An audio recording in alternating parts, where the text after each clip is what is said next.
Pozdrav ekipa, dobrodošli nazad u Rim sa nama.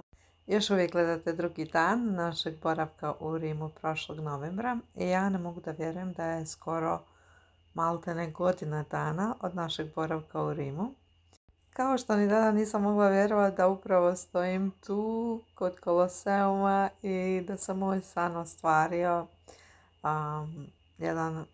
San jedne djevojčice iz osnovne škole koja je maštala da u Rim putuje i evo ga, ostvario se njen san.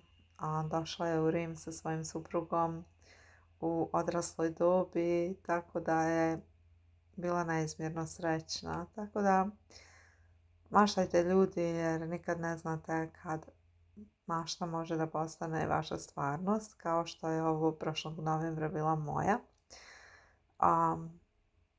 Malo da razgledamo Koloseum. Mi smo inače posjetili i onaj u Puli, a ja sam posjetila prije 2 godine onaj u Veruni.